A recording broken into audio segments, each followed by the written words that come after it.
This is another episode of Standup Comedy, your host and MC, celebrating 40-plus years on the fringe of show business.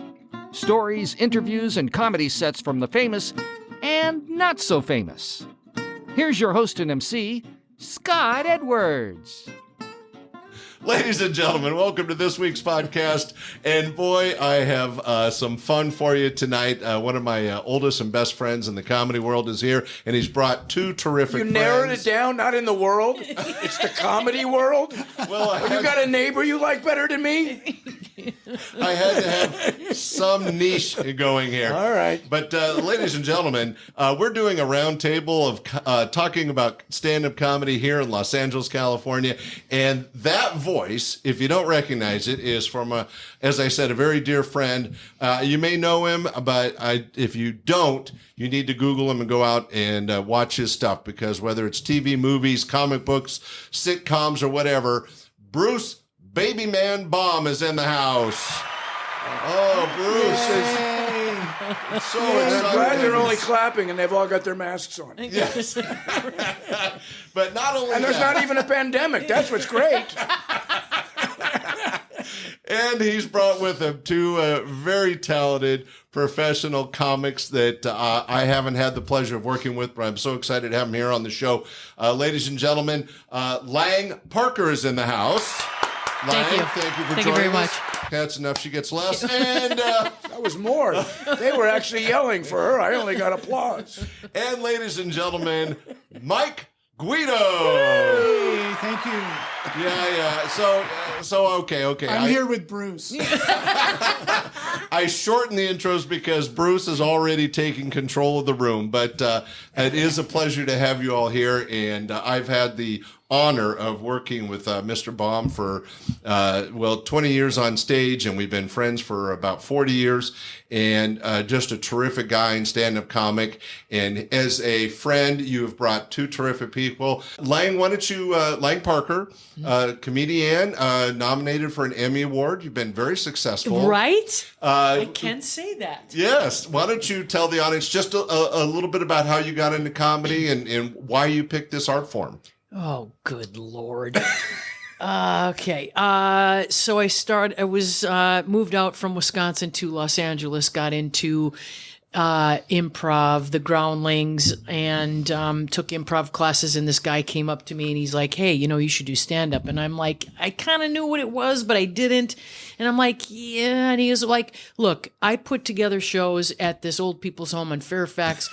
Come on down and just tell some jokes. And I'm like, oh, okay. Had no clue. I didn't even know what I was going to do. So I get there, the room is packed of old people. It was awesome. And I get up there and I ate it. It was the worst. I brought a telephone with me and pretended. Doing props? Oh, God. Yes, because I didn't know what to do. I was, oh, my God. So I did my thing and I'm like, I won't. Left the stage and I'm like, I will never do this again. Ever. And this guy came up to me and goes, kid, keep doing what you got. You're great. You got great stage presence. And I'm like, thank you, sir. You're just so kind. And one of the people that work there come flying over to me and she's like, what did that man say to you? And I was like, he told me to keep doing it and I have great stage presence. She goes, you listen to that man. That was Milton Berle's brother. And I'm like, So wow. I'm like, I guess maybe I should keep doing this. But oh my God, it was terrifying. It was awful. But what a great thing to hear just in your first time on it. Now, you're a lovely young lady, but approximately what year would that be? Oh, Christ. In the You can lie 90s. if you I want. think it was in the 90s. Early 90s. All right. But and that kind of, you got the bug. Well, no, if he didn't say anything, I wouldn't have never done it again, ever. It was terrifying. But I'm like, well, Milton Berle. So wait, we have Milton Berle's Brother to blame, is what you're saying. Right, yes, exactly. It was 2 degrees of Milton. Right. Ah, there you go. Yeah. Well, and then, by the way, if I may be so bold, Yes, Be you so may be bold. Yeah. I got asked to teach an extension class at UCLA in comedy. Yes. And Lang took the class. Yes. No way. Yeah. And I remember her specifically because she came up in a straitjacket. Am I right? Yes, because I was petrified. She came up in a straitjacket. And there was 2 people from that class. One of them ended up doing stand-up for a while, but he was an Orthodox Jew and didn't want to perform on the weekends or back then you had to perform Right. every night. Now you don't. Now you can pick and choose, well, not everybody can, but you can sometimes. But so, after the class, I didn't see her for years. And then I did this gig. Where was Cedar Rapids or somewhere up in the mountains? It was some ski resort. Do you remember this? Idaho Falls. Idaho Falls. And she's on. I didn't remember her. I mean, she looked different. Trust a me, little bit she different. remembered you. Well, when she came in, she says, I was, and then I remembered her immediately. It was that gig was probably it was at a ski resort, and the show Was it 6? Was it 5? 5 o'clock. The ski lifts were open till 6. So we're basically planning. we were being paid pretty good money. And they flew us in and put us in a beautiful condo, and it was 2 or 3 days. So the audience was just like people who broke their legs that day. No, I was going to say, no, Mike. no, that would have been okay. Yeah, right. It was the bartender and the waitresses. And that was it. There was everybody. And we did the show. We actually stood there and did the show. must go on. Yes. Yeah. And as we got off, here comes the flood of people. So if they'd have just delayed it like an hour or two. Oh, But you it think was- they would have learned. But that so you guys had a chance to not connect early and then reconnect later. And then years later after that, I filled in at that casino up in Oregon. No, you were the one that I got the gig, and I didn't know you were on the bill. Did you ended up filling? Lincoln City. Yeah. Lincoln City. And so, you said to me, "Do you remember me? I was in your," and then boom, it came back. And then we start talking about the Green Bay Packers, and Yeah. your son loves them. And then I got back and I started working on a movie, and they said, "Do you know anybody that can play like with a Wisconsin kind of accent?" And I went, "Are you kidding me?" I said, "I just worked with what you're looking for." That's yeah. so funny. So we did a movie together. Yep. Wow. Okay, so we'll get back to that. yeah, Good yeah. start. Okay. We've not let Mike join in. Right. Ladies and gentlemen, over here to my right, snoozing off. It's a 5-hour show. You got plenty of- You've seen him on HBO, MTV, and Showtime. He is a terrific headliner. I've had a chance to see some of his stand-up comedy. He's hilarious. This is Mike Guido. Mike, how did you kind of fall into stand-up comedy? Oh, my goodness. Or were you following the path of Lang and taking classes from Bruce? Well, a class was a part of my journey, but it all started, so I had this secret ambition. I grew up in upstate New York, small town, Monroe, New York, about an hour's drive northwest of Manhattan. And so I had this thing, but I couldn't tell any of my friends because they would just laugh me to scorn. So one time this friend of mine says, "I'm going to take you to Catch a Rising Star in New York City. We're going to an open mic." So we drive down there, and I'm in the club, in the audience, and comic after comic, they're all eating it. They're all bombing. And that's when I said, "I can do that." And there was no stopping me from then on. That's confidence. And then, I moved to San Francisco, which, of course, was the hotbed of the universe at the time for comedy.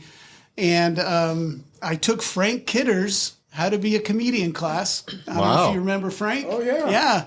And but it was there that I learned I could do this. And I got some, help from Frank Ergus. Remember Frank? Of course. Frank kind of took me under his wing a little and said, you can do this. And but my very first time on stage was the club in San Jose. Forget what it was called.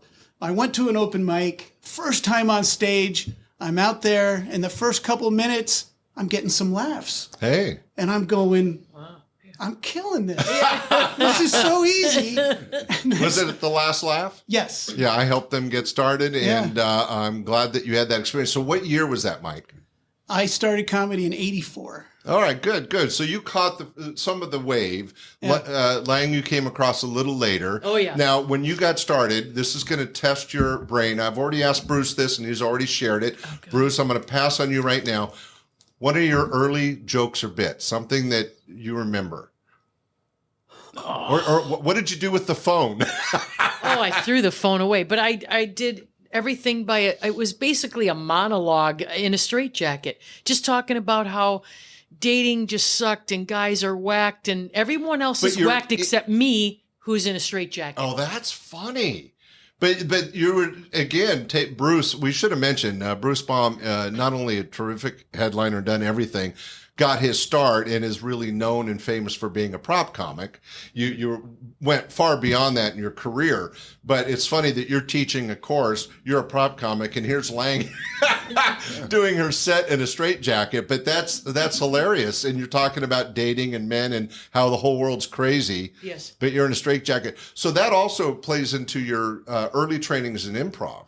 But I think the straitjacket, wasn't it a police mandate at the time? It was court ordered. Yeah, court ordered. So Mike put you on the spot. You remember any early bits that you did back in New York when you went up on stage at Catch? I didn't go on stage. I was just there in the audience. You eventually did. I never did. Well, that's another story. Letterman audition that went terribly awry. A bunch of years later. We won't go there. But I did this bit like that night at Laughs Unlimited in San Jose. It was Indiana Jones in a fight, if you will, battle against Darth Vader. And Darth Vader takes his lightsaber, and Indiana Jones, of course, just shrugs, pulls out his gun, shoots him. Shrug, that scene from Raiders of the Lost Ark. So you were actually doing a bit of improv or a bit of a skit. It wasn't pure stand-up in the sense of a setup, punchline. I guess so. I never thought of it that way, but yeah. I mean, Lang was doing kind of some early improv and use some props, and you were doing skits. Now, Bruce, I know that you started with prop comedy in the college days, right? And you've got a little more years experience on stage than these two young people.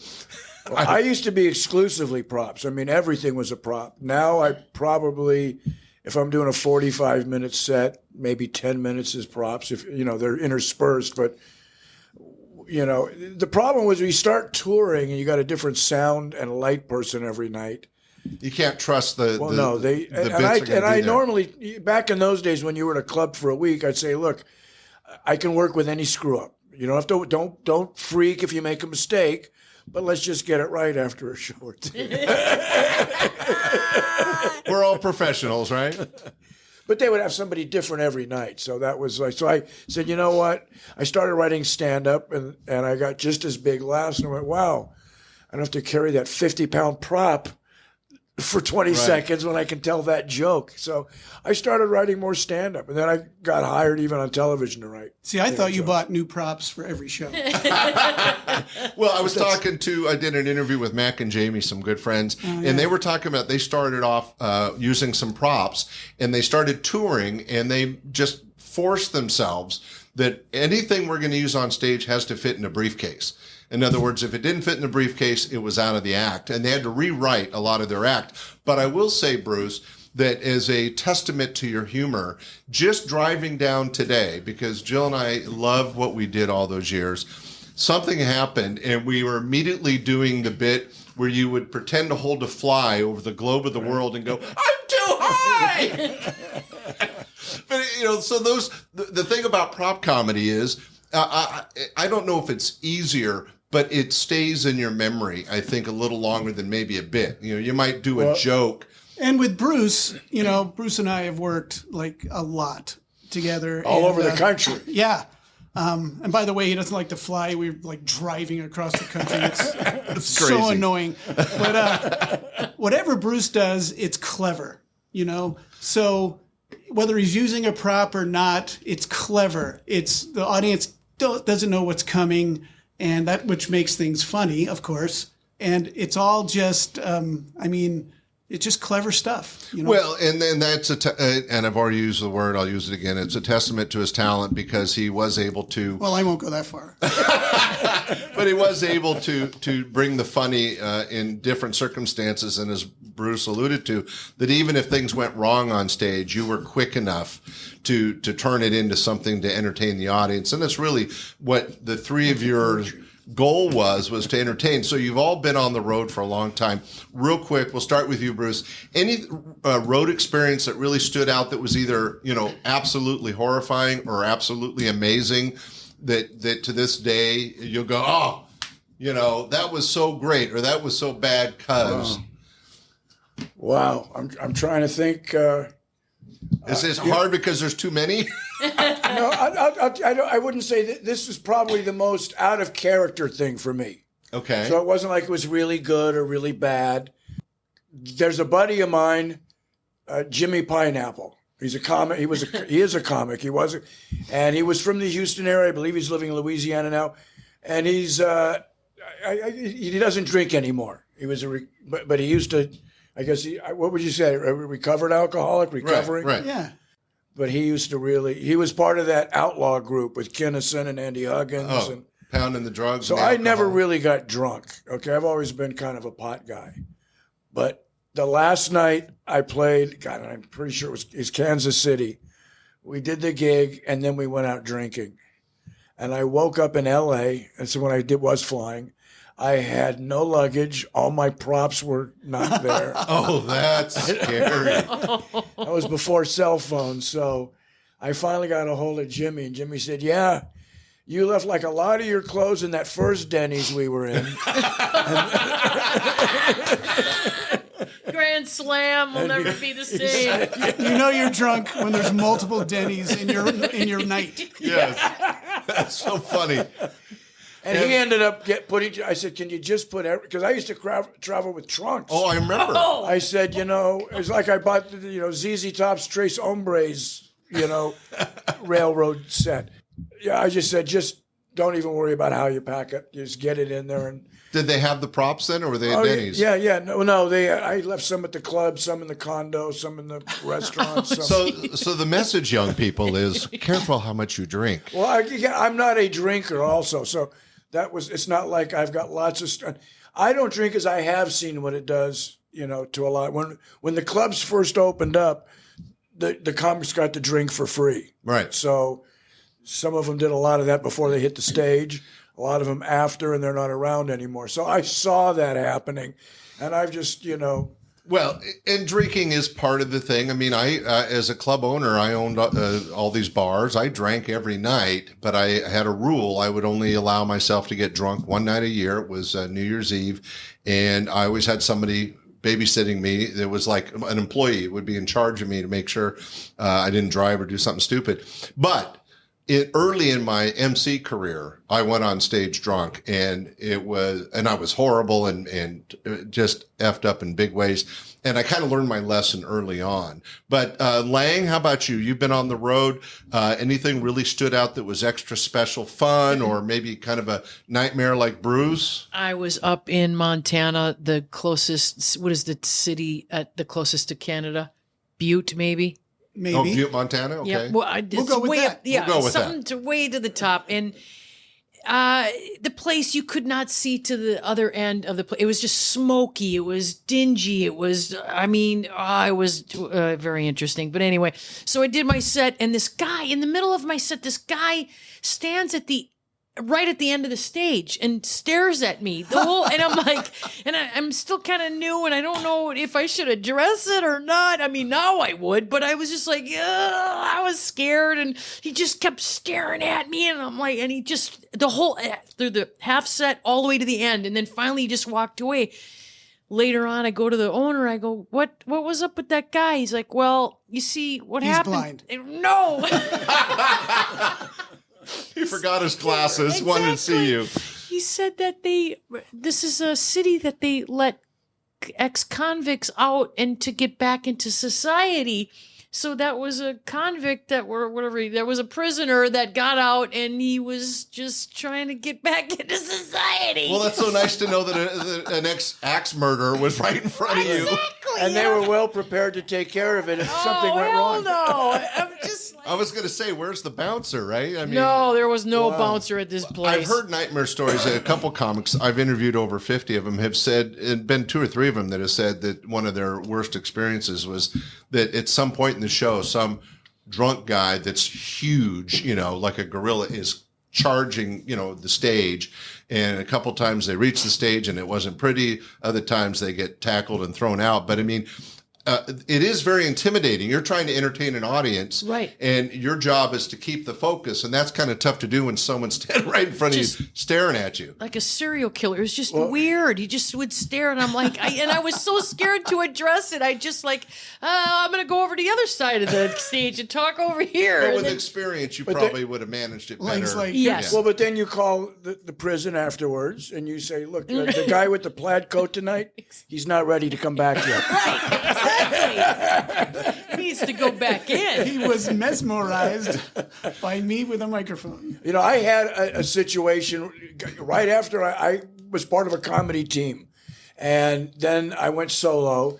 And the only bit that I did that we had together that I kept is I used to have that little chimp, that claps. Yeah. Yes. Yeah. Remember that They bit? hit it at the top of the head, so I would sing Up the Lazy River or some song with it. And I'm playing it. This is before the Hermosa Beach Club even opened, so it was in Hermosa Beach, and the show's going great. And there's like a couple motorcycle guys and their chicks sitting in this like booth. Oh God! And I get done with my set, and I'm cleaning up my props, and I come leaving, and the guy stands up. He goes, "How much you want for the monkey?" This guy's like 6'6", 300 pounds. I said, well, the monkey's not for sale. It's part of my act. He says, I said, how much you want for the monkey? I'm thinking right now, when is my opportunity going to come in life where I get to say the words, the monkey's not for sale? That is so awesome. Isn't it? So I said it again. Hey, I said the monkey's not for sale. He said, I said, and at this point I figure I'm either getting the shit kicked out of me, or I got to say something that scares him. Oh, really?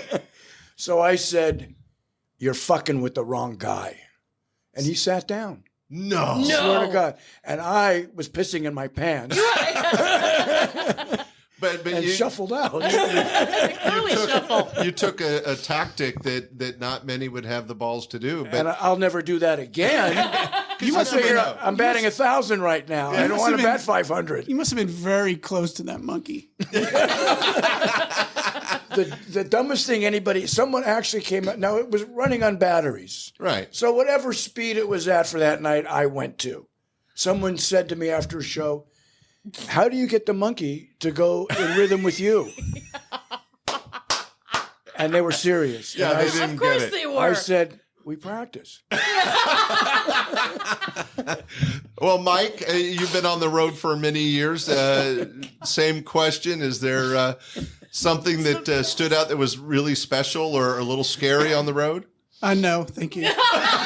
No monkey jokes? Come on, yeah. no monkey How much for the monkey? You know what came to mind was one time I was co-headlining with Brian Haley. You guys remember Brian Haley? Went on to, star in movies and so forth. Great guy. And we were pretty good friends. And we were bored. And we were like in Spokane, Washington. Of course you were. So where all things go bad. We decided one night, I don't know, we just decided to do each other's acts. Oh, that's intriguing. So it was very confused audience because I don't know if you remember, but Brian did this. Remember Max Headroom was this Yes. character in the Yes. 80s, really white, chiseled face and Yes. chin with blonde hair. And Brian actually looked like that. Exactly. Cartoon character. So Brian would do this thing and lean into the microphone and make this sound like Max Headroom would do, and the audience would go nuts. Well, they didn't go nuts when I did it. They're like, what is he doing? And meanwhile, Brian goes up after me. First of all, while I'm on stage, he is just on the floor. Yeah. Because first of all, I'm doing his act wrong. And I'm dying. I'm eating it. So Brian's like rolling on the floor. The audience hates me. But then he goes up and tries to do my act, talking about my family and doing golf and baseball jokes and stuff like that, totally screwing it up. And I don't know. It never got back to the producers. that you did that. We mailed one in. It's a great memory now. At the time, what a scary thing to try, because I've seen a lot of comics and I've seen their acts a lot, but to try to emulate their entire set would be somewhat intimidating. I probably wouldn't do something like that now because now I'm more like morally astute. I guess 80s people paid money to see a show. I'm not going to do that. But waste I their guess time, back right. then we just. But it's a testament that you can't steal material. Evidence. We have evidence. and screw it up. Yeah. Well, all these stories are the kinds of things that make this industry so interesting, because it doesn't matter if you're, shoveling burgers in a joint or doing in court as a lawyer.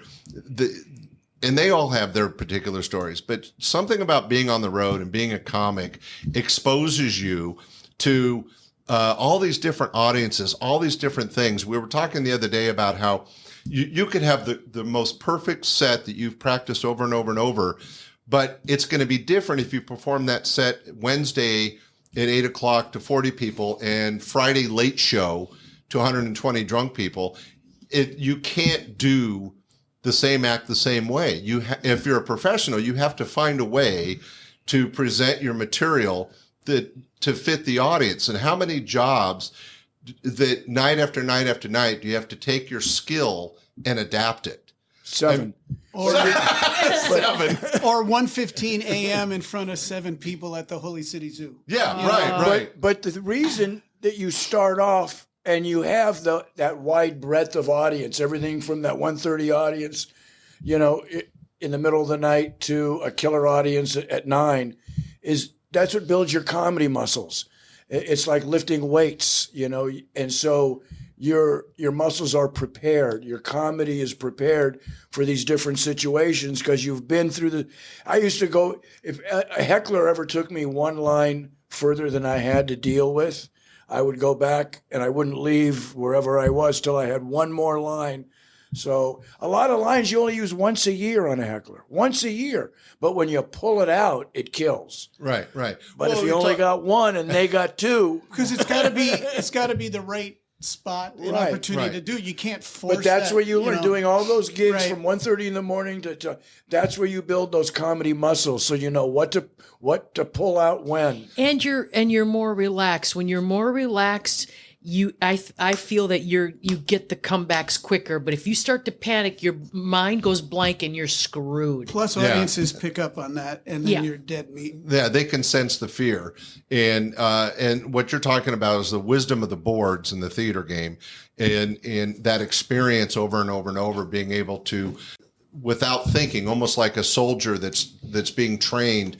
They're meant, follow this order, do this in this circumstance, and if you don't, you're dead. And in comedy, stand-up comedy, more so than, acting, you get 2 or 3 takes. Singing, I guess you have to get it right, but, still, if it's your song and you wrote it, you probably have it down, and how much can go wrong. But I mean, in stand-up comedy, every audience is a different situation. I'm just trying Not to if you're going to compare it to music. Music, you like a song the more you hear it.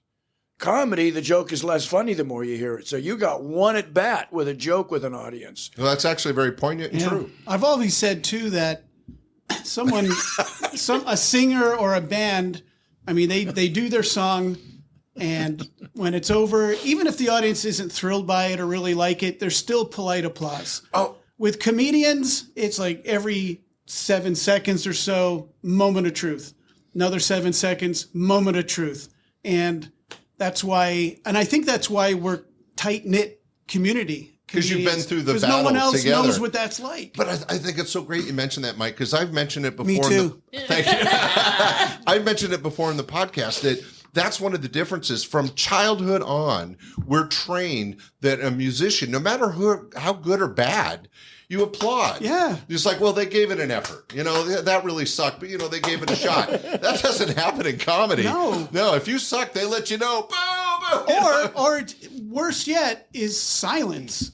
Oh. That's the worst. You give a punchline and crickets, you got to react to that. And you got to fix it. And hopefully the next bit, you start killing Well, them. with that in mind, let me shift it back to a question. So, knowing what you know now with your wisdom on stage and your experience on stage, what do you know now that you wish you knew back in 94 or 84 or, when you first started? Is there any gem that really would have made a difference in your career path if you'd known it then? Yeah, the monkey's not for sale.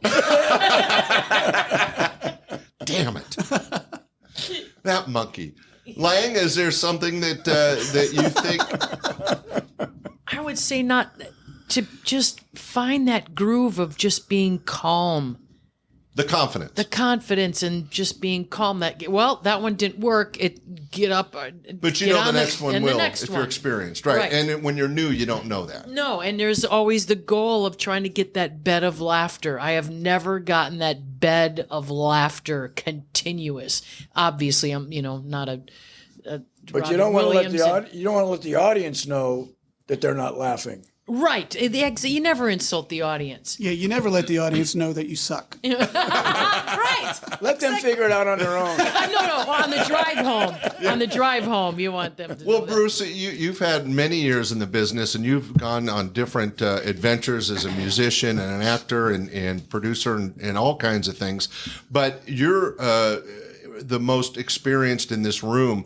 What do you wish you knew when you started off in those college days that you take for granted now? Which girls didn't have STDs? Well, that might have changed the path. Well, everything changed for Bruce when microphones were invented. I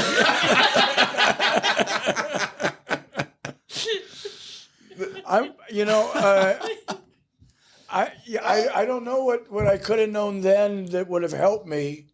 It's kind of like back then there was nothing to know because you were blazing the trail, right?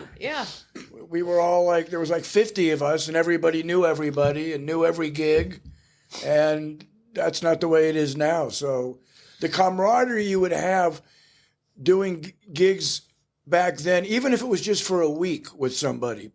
Back then, you spent the week with them in a condo and you palled around. And those relationships kind of, lasted throughout. You could see someone 10 years later, and if you had a good week together, you remember it. Yeah, you've bonded and. Well, I think that the relationships in this industry, the camaraderie that that has been mentioned, that is shared because we've all been through the same battles. But Lang was talking about confidence. Mike, you've done a lot of stage work. Is when you were just getting started, is it confidence or is it having that camaraderie, or was there something that you learned over the years that really made that would have made a difference if you'd known it in the beginning? Oh, yeah, sure. And, especially in the 80s in San Francisco, man, there was so much talent. So many of those people have gone on to be very successful actors and producers and writers and you name it.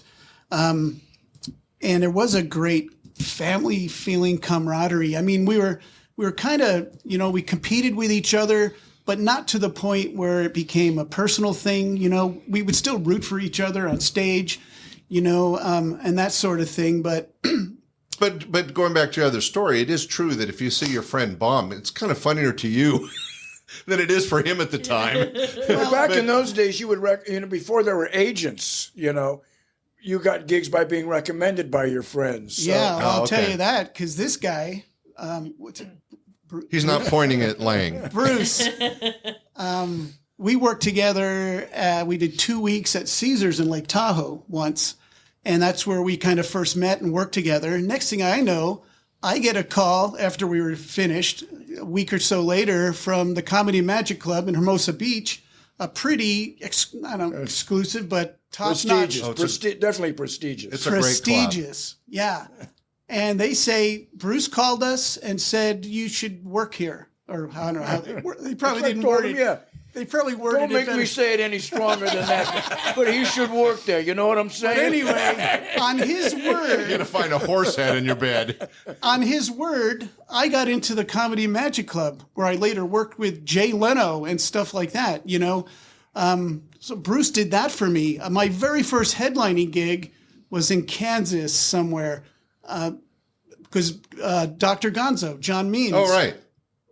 They called me. Hey, Gonzo was just here. He said, we should hire you as a headliner.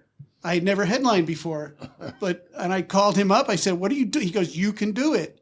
I know you can do that's it. cool, though. He had the confidence in you. Yeah. So stuff like that happened. But I want to say, as far as an approach that I maybe wish I had back then, but it takes time to develop this, like what you just explained, Lang, about that kind of confidence.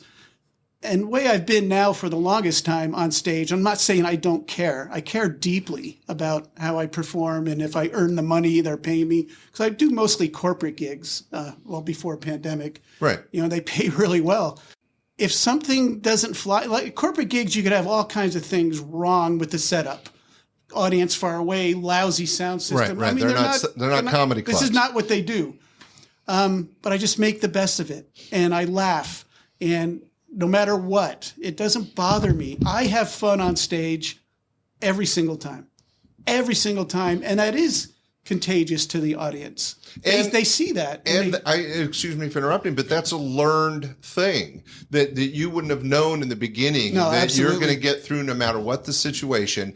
If the mic's bad, if the lighting's bad. I mean, we did shows at my club where during power outages. Yeah. And we would give the people in the audience flashlights and say, okay, shine them on the act. I mean, the show must go on. But you don't have that in you when you're just starting. You have to learn that. It's something that comes along with time. So we've talked about how... I did think of something, a lesson I learned. Okay. If I may be so bold. Sure. And that is especially back when you were showcasing for The Tonight Show or Merv Griffin or back in the 70s, it was a big thing that they were in the club and you were part of the... And a lot of times they wouldn't show up. And that was like a big downer. Right, big disappointment. Okay, now this is a story. It's in one of these comedy books. And Tom Dreesen, and I confirmed it. As soon as I read it, I go, Tom Dreesen must have relayed this because it's exactly the way it went down. I was part of a comedy team, Baum and Eston. Right. Did I tell this on the other podcast? Just that you had a comedy team. I was a and comedy you team, morphed Baum out of it. and we auditioned for The Tonight Show the same night as Billy Crystal. Oh, no. Wait a minute. It gets worse. Billy Crystal and Tom Dreesen. Okay? Okay. So as my partner was Ken Eston, we're first cousins, and he went on to a great writing career, won an Emmy. As we get to the club, every bigwig in Hollywood is standing out in front of the Comedy Store. Norman Lear, Gary Marshall, everybody. Right. Everybody. The business is there. Everybody from The Tonight Show, they're all out front. And we're going, oh, man, we're going to get seen by it. Anyway, we get inside, and they bought out, the management for Billy Crystal bought out the front half of the Comedy Store and made everybody stand out front while Tom and we went on. So we played to half a house, all in the back of the room for the Tonight Show talent coordinator. Oh. It was death. Now, as soon as because they didn't want anybody to see, they didn't want these guys to see competing with Billy. So we get done. Everybody files into the room. They introduce Billy. He destroys. Wow.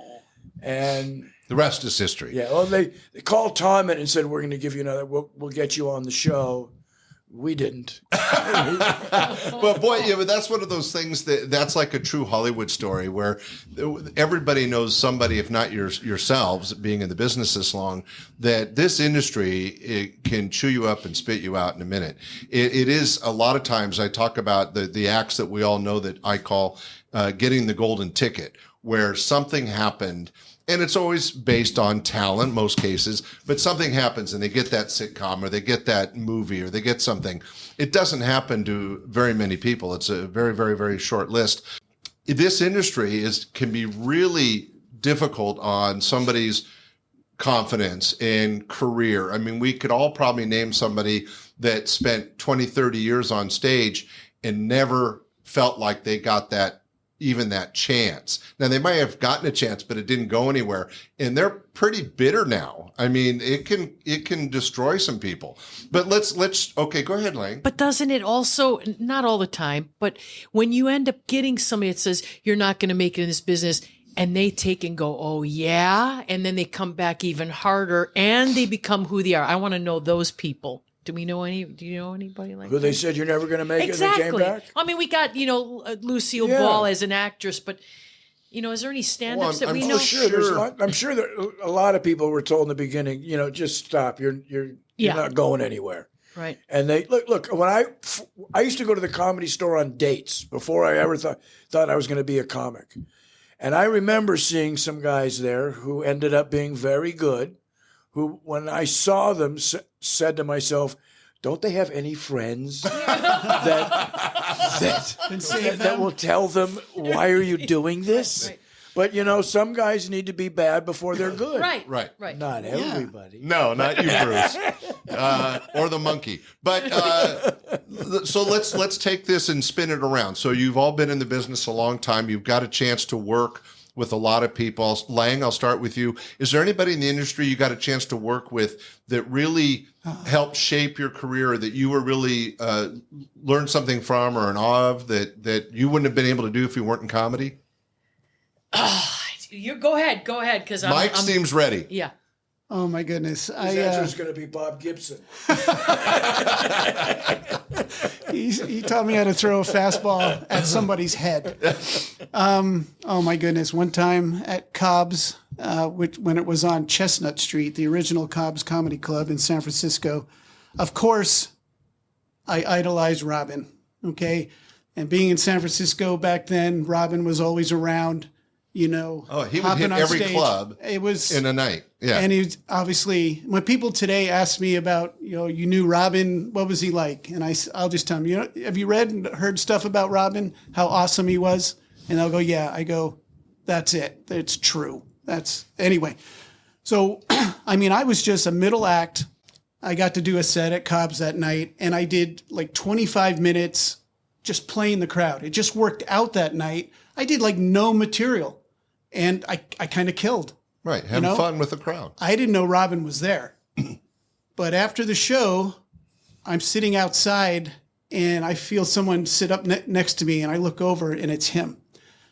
And wow. I would have shat myself. And I never forget what he said. He goes, "Whoa, you were really riding the wave tonight, huh?" And I went, "I guess so." And he went on to tell me how most people can't do what I just did. And it's, if you keep doing that, you're going to stand out and all this stuff. And I'm thinking, am I in heaven? I mean, what? This was amazing. Yeah. And he gave me that confidence from then on. Like, that's a great story. Yeah. Well, Robin was such a powerhouse in this industry, in this art form, that him just hitting my stage a couple times made me feel blessed. But getting words of confidence after him seeing your set, I mean, that I can understand why you still remember that. I mean, plus it was when I was perfect. playing the crowd the whole time. That's what he noticed. It wasn't my material or any. It was, and that was what he was great at. So I was like the guy I look up to the most. Just verified. That's like me, Babe Ruth saying, "Hey, good at bat." Yeah. Right. Yeah. That's amazing. Lang, you had a little time. Is there anybody that really made a difference in your life or you enjoyed working with? Well, Bruce. Oh, your mentor. Yeah, because we banter material back and forth as we drive to the gigs, and just that always helps to have that camaraderie. How do you say that word? Thank you. I can't even say part of the community. Well, both of you, everyone here said how important the community is, and you were blessed to get Bruce as part of your exactly because I've been with early on. I've been headliners that you're just like, ugh, you just. You're the opener or the feature. You know it. Yeah, they make sure you know it. I'm like, I don't need to be hobnobbing it, but I want to learn. So I'll shut up and I'll observe. But man, there's some people that will make you. Well, I've been plugging my book. I just came out with a book and 20 questions answered about being a stand-up comic. And one of the things I talk about is watch other acts. Yeah. There's always something you can learn. Even if they bomb, you're going to learn. If you're paying attention, it's a learning moment. But we've had two people here with two great stories. But Bruce, you're somebody's mentor, but you've had a lot of great people you've had a chance to work with. Who did you really learn something from? You know, one of my favorite comics of all time. I'm just going to go. Yeah, I mean, everybody considers Pryor and Carlin, as I do, and Jonathan Winters probably is the triumvirate if there's a Mount Rushmore. I was a real big Dick Shawn fan. Oh yeah, Dick Shawn. Wow. He had probably he was one of the first ones to do a one-man show. It was called The Second Greatest Entertainer in the Whole Wide World, and it was before they were filming him, and he's passed. So it was phenomenal. When you walked into the show, it was set up like his office, and there was just a pile of papers. It was before computers. Like he started writing and threw it down. When the play started, he was laying under those papers while everybody was getting seated. He came up from out of the papers. And then they did a Dick Shawn special that took the place of Saturday Night Live for one Saturday night. And this is back in the early days, Howie Mandel and myself before, So I got to work with him for a week. Oh, cool. And he was already one of my, Tom Waits was on the show. So, yeah, Dick Shawn, George Carlin I got to be friends with. Oh, man, that's amazing. So, yeah, and back in those, Pryor was around a lot. You could watch him at the Comedy Store. That was something. And Richard Pryor would walk in when he was working out a new set. And the first night he would just talk, just ideas. And whatever got a titter, the next night he concentrated on just a little more. And then a little more the next night. And what else by the end of the month, he had a whole new set. Now, that's something when you're watching, you go, I don't even know. Maybe Carlin can do that, but I don't know anybody else that would have the balls to go up there and go, I really don't know. I got no jokes. I'm just going to talk and see what's interesting. Yeah, but he was able to work it night after night and develop it into an act, a set. And he was comic genius. No one's going to argue that. And for you as a young comic to be able to experience that and were smart enough, and I bet there were other comics that are off drinking or womanizing, whatever they were doing to stay busy, you were paying attention. That had an impact on you. Well, when Pryor was on stage, everybody was in the room. Okay. Well, my point is that it was wise of you to learn. But he was basically a professor to everybody there because he was up there without a net. Although she showed up once in a while. Funicello? Yeah. Okay, now there's an inside bit there I don't know. Yeah, I would say Dick Shawn, and then watching Pryor and Carlin. Yeah, you got a chance to work with some of the masters, and Jonathan that's Winters, incredible. because that's the improv side of. I think a lot of comics maybe don't think of him when they say who's your favorite comic because he was so improv oriented, but I think he influenced a lot of comics.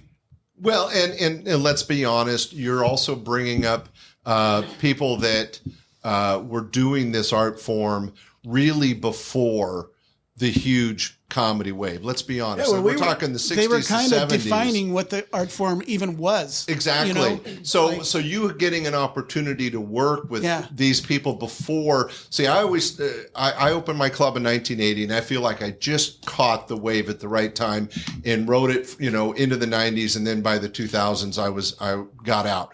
But I felt blessed that I was able to ride that wave as a producer.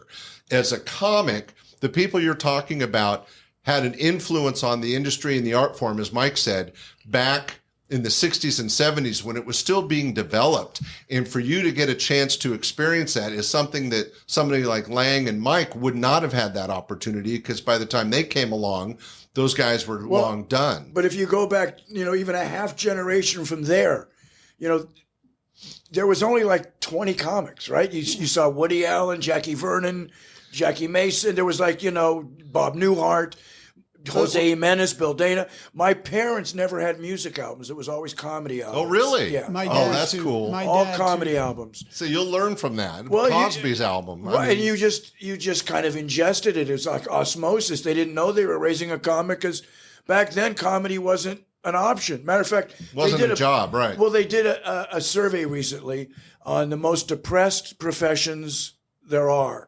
And it's usually dentists. Dentists usually lead the list. Toll booth workers. But about a year ago, comics came in number one. What? Yeah, comics is and I put up on the thread that I said, this is good news, because when I started, we weren't even a profession. The fact that we're a profession and we're depressed is a move up. There you go. But that's so true. Yeah. I mean, I've told the story a couple times on the podcast, but people that are young now and weren't around in those days, and I was a kid back in those days, stand-up comedy was the break between jazz bands or the entertainment between strippers. I mean, really, other than the Catskills and maybe the Hungry Tiger in San Francisco, it was strip clubs and jazz clubs. I'm pretty that sure comics, Jay Leno told me once that that's how he started strip shows. yeah, I mean, Who's the comic? Oh, that's funny. I've seen Leno in a Speedo, I guess. Somebody named Bubbles Morant. But it is true that it, as Mike alluded to, it wasn't an art form. It was just coming. The genesis was coming out. The first creatures coming out of the sea. Comedy was just coming on, and then you were able to partake in that. And I think that you were very blessed with that, Bruce, and probably why you're so funny and why you've had the great career. But I came along a little bit later. But Lang and Mike came on in after that. So their heroes, the people they got to see, was really the generation of that wave where you got a chance, and I think that's amazing, to interact with the people that started the wave. Yeah. You guys got to surf it, but who are the guys that made the action, made the wave start? That's the end of my analogy. I'm sorry. Yeah. That's great. Yeah. But so let's kind of wrap things up. So I'm going to start with you, Lang. For everybody in the audience, Lang Parker's a very successful comedian. She was nominated for an Emmy for her set on Last Comic Standing. She's done some writing and been seen on The Ellen Show and Beverly Hills 90210. You definitely made a career in this. Is there anything that you want to share with the audience that you took away from your career in stand-up comedy, or anything you want to plug coming up that means something that you're excited about in the future of your career? And that answers it. No. I was waiting for the Jeopardy music. Right. She did it in less than a word. What was the question? What did you have for lunch? Yeah. Okay. What are you No. looking forward to is a successful, you've already made yourself in this career. Where are you going? I'm getting more and more into commercials and the acting part of She's it. a great actress. Thank you. Oh, I didn't know you acted too. Oh, I mean, yeah. besides, She's been in several movies. And lots of commercials. And right now I have been riding a wave of just getting some parts, and they're great. They're small, but they're compact with comedy. And because I was on stage and doing improv, I believe that has helped me land as much as I have. well, that's exciting, Lang. By having that. Yeah, you are starting your own new wave. Sam, back to the analogy. In your career, though, you're taking stand-up comedy, what you've learned, what you've developed in the art form, and you're moving into a new direction with the acting and stuff. That's amazing. That's exciting. Yeah. Congratulations. Thank you. That's great. Mr. Guido, this guy is not only a terrific stand-up comic and headliner, he's a big corporate guy. You do a lot of corporates. You already mentioned that there's a lot of money in it, which is nice. But it's also, you have to have the right attitude and the right comedy to do corporate. You have to be able to fit some of the information about that company into your material so that they're brought in. You bring the audience into your set.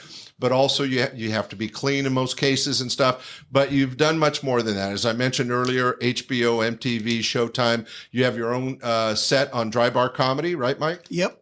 Yeah, so anybody out there, if you want to go check out Mike Guido, go to Dry Bar Comedy. And you've got a CD out, Who Needs Sanity, right? That's right. And that's probably available somewhere. In my closet. In your closet. Okay, so get a hold of Mike. And then we can't talk about you and your career without at least mentioning the importance that your daughter has played in your life and what that's meant to your career. For everybody in the audience, he's got a lovely daughter, Maria. She's lifelong been dealing with autism, and that has led Mike down the path of supporting the cause and raising money and raising attention to this dreadful disease. And I, just as a parent, let me just say that God's shining on you, that you're able to deal with all that. And what has all this meant? And of course, I'm not talking about Maria. I'm talking about what stand-up comedy has done for your life, and where is it taking you?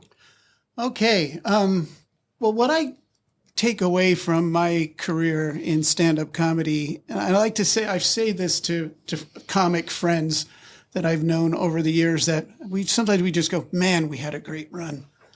Wow, so many. I mean, I'm sitting with two people who I had great experiences with. Oh, thank you, Mike. You know, three now.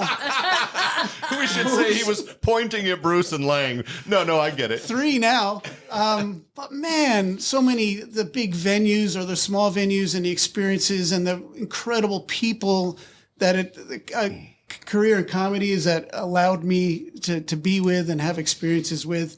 So now, I do corporate gigs when I can get them. And also now it's not just you have to be clean, but they're so afraid now if even one person is slightly offended by the material I do on my daughter, Maria, who has severe or low functioning autism. I've been turned down because they're just so worried someone will take it the wrong way. You're kidding. Even though I preface it with, whenever I do that material, I say, my daughter, Maria, we love her so much. She's the center of our family, et cetera, et cetera.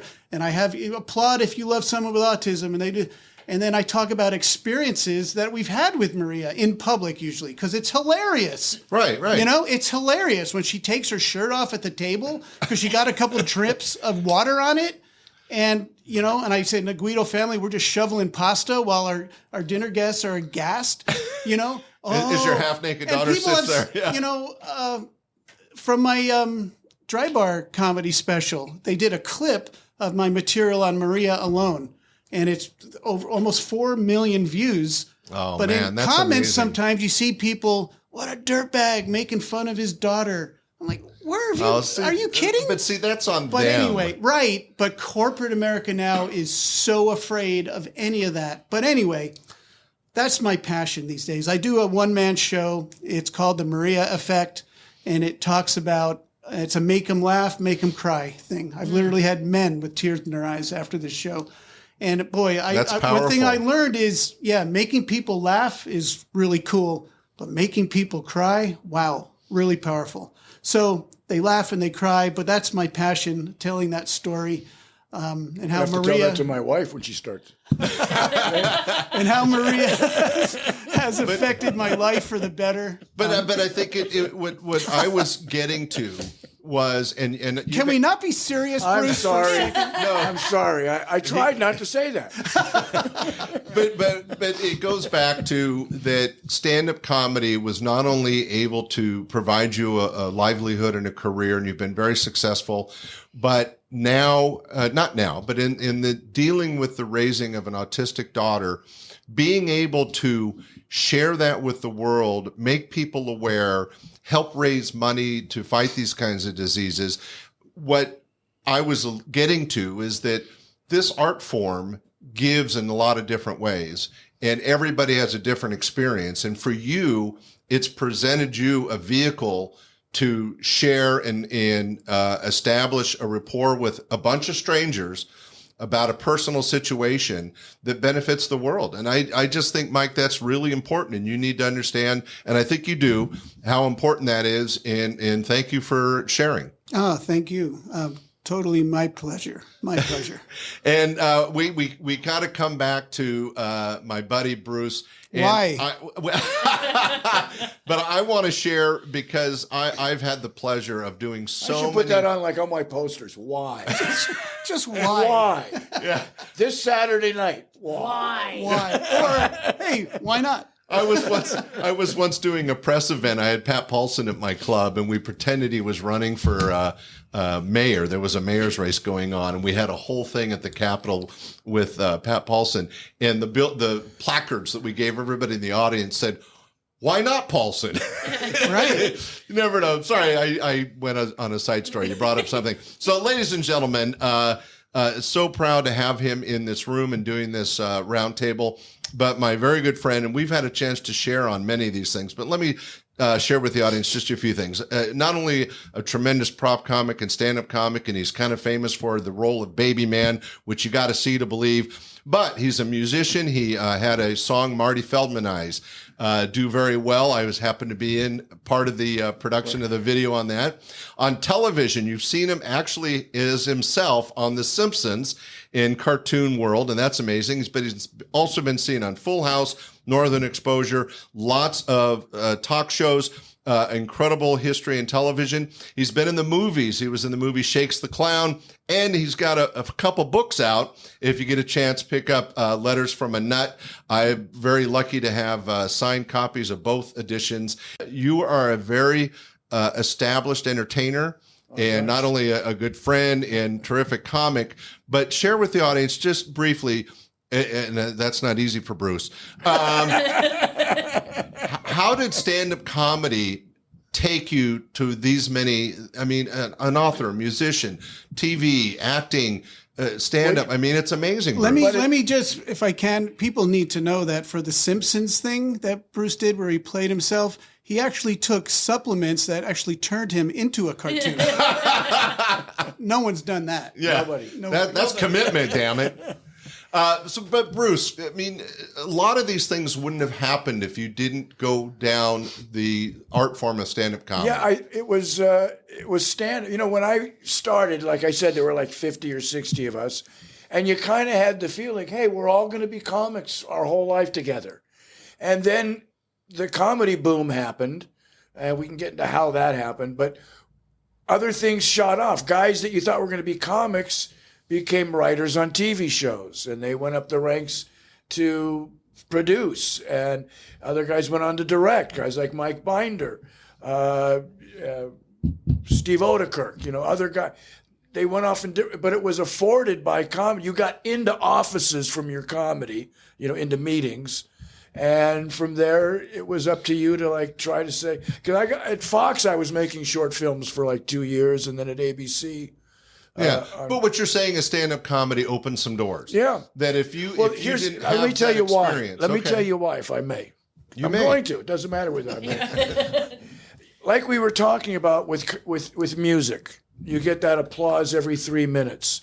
And if a guy from A&R's in the back of the room and isn't that crazy about you, he can go, he did okay, but I don't want to sign him. But if you're in a comedy club, even if you don't like the guy, and he's getting killer laughs every 7 to 10 seconds, you can't deny that. So that I was actually started out as a singer-songwriter. But it seemed with comedy, because the reactions were so fast, that somebody couldn't deny you were what you were trying to do. And I'm just going to add to that. It's the reaction's more real because, as we said, with music, we're trained to applaud whether they were good or not. In comedy, it's a true reaction from a room full of strangers. Now, I don't know if I said this on the other podcast, but the moment that changed me from singer-songwriter to comic, I was playing in the San Fernando Valley at a place called the Whole Earth Marketplace. It was basically a place where people had different booths during the hippie time, and you could buy beads. And then they had like an organic restaurant called the Good Earth Restaurant, I think it was called. And I was doing folk music, my original songs and a couple Van Morrison, Neil Young kind of things, while I'm performing. And there's only maybe 7 or 8 people in the place. Right. 2 dogs walk in and start mating right in front of me. No. And I mean, they got tied. I don't know if you know what tied means, but they're like ass to ass. They're like, and I stopped, the place goes silent. And I went, you know, this pisses me off. They know they're not on till after the juggler. and Your first bit of improv. and the place busted up. And all 7 people. all 7 people. I went, wait, that I felt good. Yeah. It was either that or their drugs kicked in. Well, Lang had mentioned It's it either earlier. that or go home with 2 new pets. Well, Lang mentioned it earlier that there is something about the adrenaline rush, the feeling you get when that wave of laughter, that wave of approval comes over. And so many of the industry that we know are insecure, shy, intimidated people that were brave enough to go on stage. But when they get that love from the audience and they get that adrenaline rush from that first big laugh, I mean, it's addicting, right? You want to repeat it. And so that was, so for you, it was 2 dogs. And the monkey came a lot later. I've always been animal oriented. Maybe the dogs inspired the monkey. Well, ladies and gentlemen, this has been a fun comedy roundtable. I want to thank my guest, Lang Parker, Bruce Baum, Mike Guido, for being here.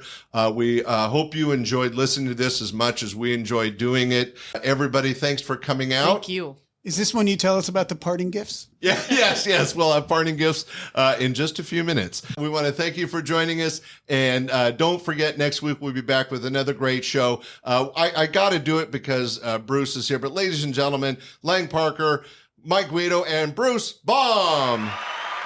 Thanks for listening. We'll see you next week. Be sure to tell your friends. Bye. We hope you enjoyed this episode of Stand-Up Comedy, your host and MC. For information on the show, merchandise, and our sponsors, or to send comments to Scott, visit our website at www.standupyourhostandmc.com. Look for more episodes soon and enjoy the world of stand-up comedy. Visit a comedy showroom near you.